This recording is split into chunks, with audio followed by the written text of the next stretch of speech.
All right, we want to get to the President's Legacy Award, which is given to a community member who has contributed to a career of work and leadership to youth, community, sports, and physical activity. The award recognizes one's tireless effort to serve young people and the willingness to go beyond what was expected for their community. Frank White is a longtime sports and recreation professional, author, and Minnesota sports community advocate. Frank is currently a retired curator, historian, and author. His recent book entitled They Played for the Love of the Game chronicles the baseball participation of African-American athletes in Minnesota. It is one of several of his projects focusing on the history of sport in St. Paul.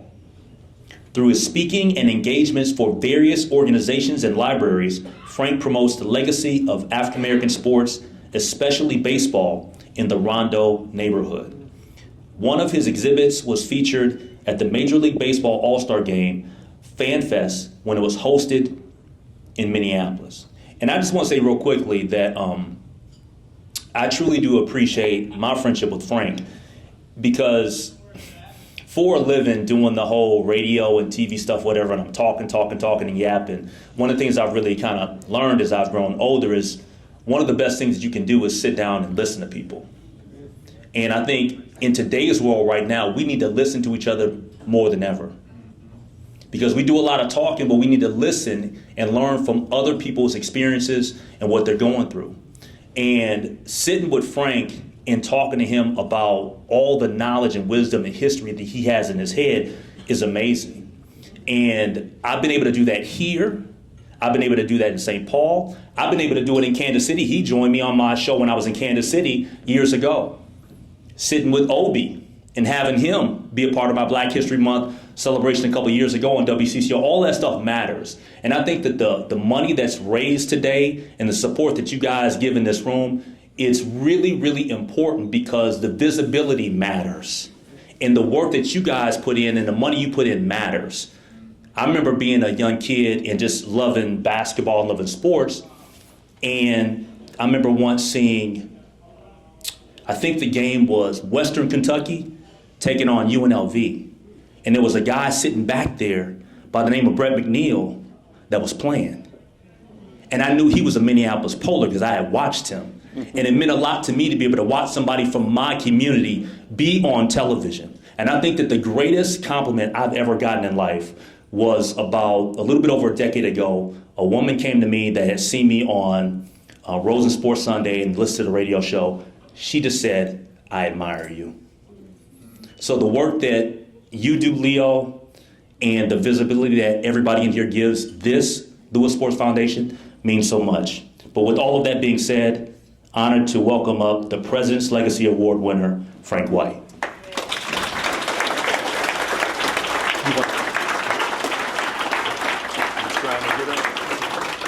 Thank you, sir.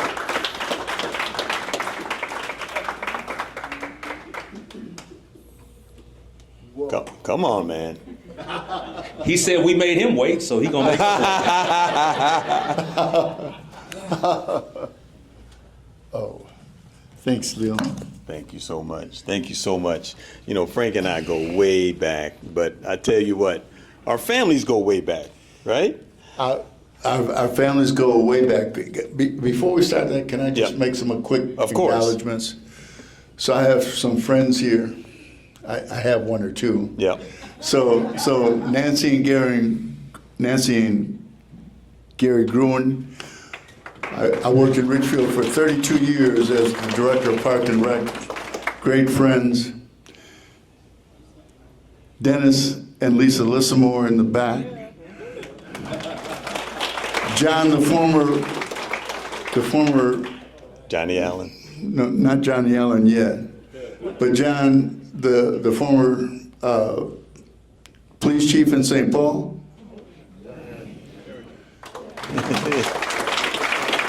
Johnny Allen, we need to talk later, man. And then Brett McNeil. Great. And then finally, Jeff and Tanya Lewis. So I told Tanya and Jeff we're getting ready to have a whist party at their house with chili. And if you don't play whist, don't even worry about it. You can't come. So anyway, that's my acknowledgments. And everybody else, thank you for being here. I appreciate it. Well, hey, that's one of the reasons why we've given you this award.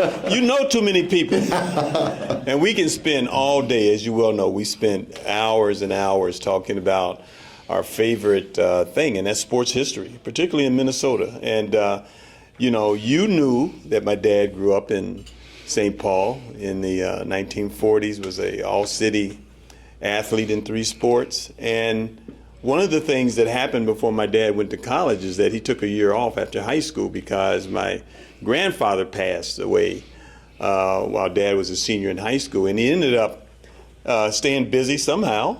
And you knew it before I did that he played semi-pro baseball in 1950. Won't you tell us a little bit about that? When I researched and wrote my book, I went back. I researched black newspapers all the way back to 1888. And as I went through all of those newspapers, scanning the microfilm or whatever, I would just look for the name or the word baseball. And I knew some of the names because I had played with my father. And I came across Leo Lewis. Actually, he pitched. Yep. And so I was like, oh man, I wonder if Leo knows this. He didn't, so I was able to share that with him. Yeah. But I think for me, what that did is in my overall goal of sharing information about and making more people aware of African American history related to sports in Minnesota is really what my passion is. And I've written one book, They Play for the Love of the Games, Untold Stories of Minnesota Black Baseball. I'm working on a second book right now. It got halted because of COVID, but the name of that book is going to be The Spirit of the Rondo Athlete, 1940 to 1969. So that book is actually going to include some of your other relatives. Right. Robert and Bucky. Mm-hmm. That guy over there with the glass, Jeffrey. Jeff Lewis? So a number of people that, for me, our African American history is significant, but it has been so underrepresented in what we would call Minnesota history. Yeah. Some people say it's just black history. Well, it's more than that. It's really about St. Paul history or Minnesota history. Sometimes we get wrapped up in things like talking about Martin Luther King, one of my idols, Malcolm X, Satchel Paige, but really, we're more than those individuals. There are significant people that have a significant impact on Minnesota history that we need to tell. Yep. And that's my passion, that's my goal. Yep. And as you and I have talked about that, it includes your father. Yep. And one of the interesting things for me is you mentioned to me that Stanley Ross, who are friends with my mother and father. Lisa, I don't know if you remember Stanley Ross. So that family, and that's how your father got connected in Canada, yeah. Right? So I mean, there are so many little stories along the way that are important for us to know. And I'm hoping to bring all of those stories forward so that all of us know a more complete picture of what our Minnesota history is. Right. One of the things that, you grew up as an athlete. As a matter of fact, we need to talk about the fact that you, Dave Winfield, and others in St. Paul kind of started this legacy of baseball way back in the day. Now we're coming to present day with Joe Mauer being inducted into the Hall of Fame. But you've been around baseball a long time, certainly connected with officials and the whole rule-based notion of all sports. Tell me a little bit about what that's been for you to be a baseball historian and particularly focus on Minnesota. Yeah, I grew up watching my father play, and I loved the game of baseball. And when I got to high school, there was a shift, and I started really loving the game of basketball. And my father always said, well, you know, when you get to college, we'll make sure you go to school. Well, we didn't have much. There weren't scholarships.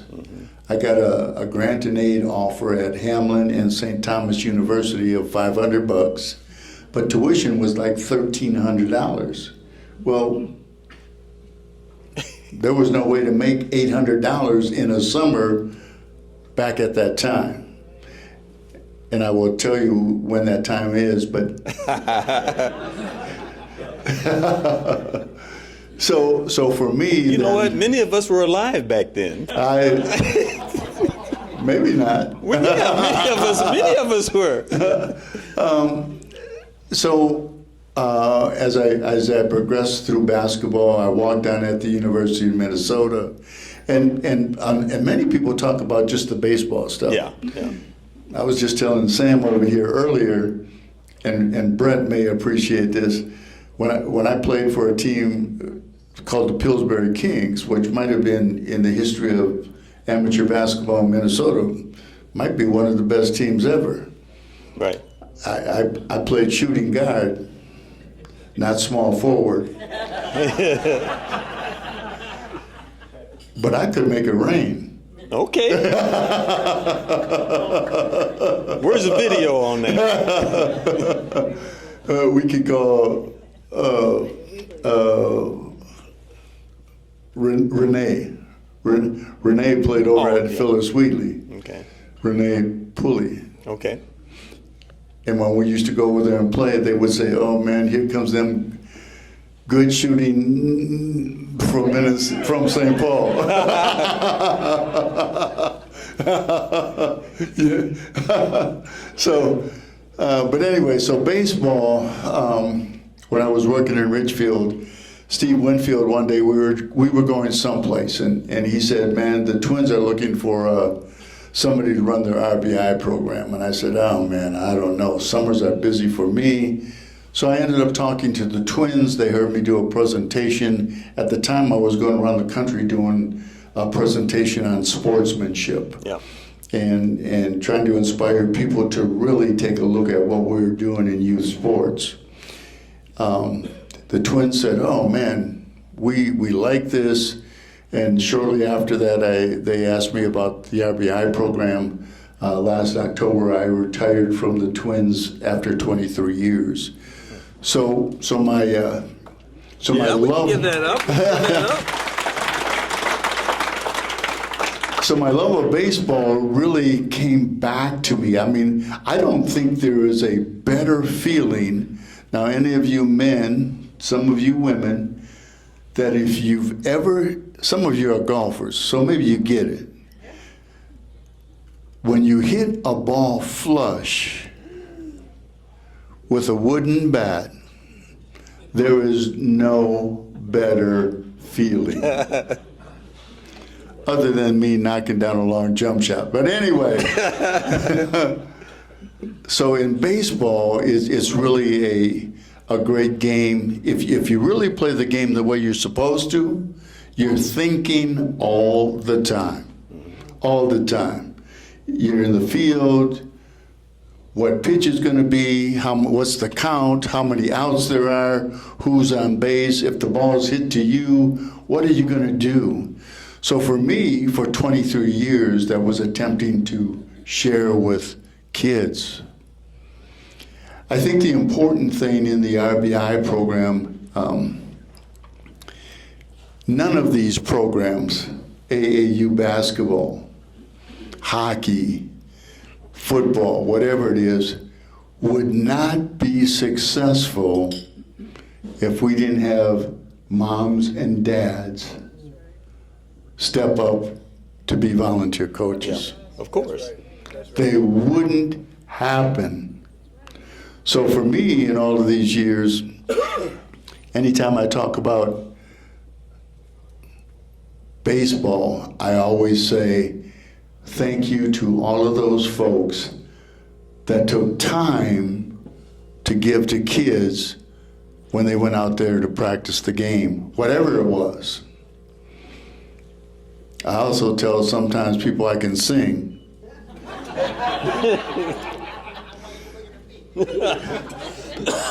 but only in the shower.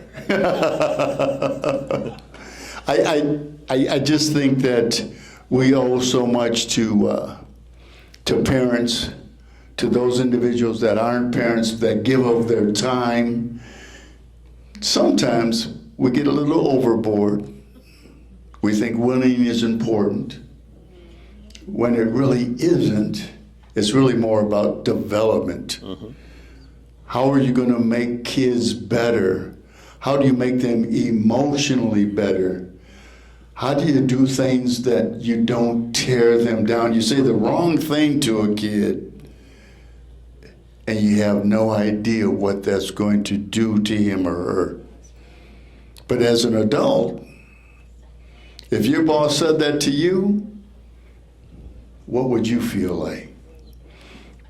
Brett and I talk about this all the time. Lisa and I talk about this all the time. So for me, the game of baseball is a thinking thing. I'm glad I got back involved in it. I worked for the Twins for 23 years. I'm not sure I enjoy the game that they play today. And yeah. Don't quote me on that now.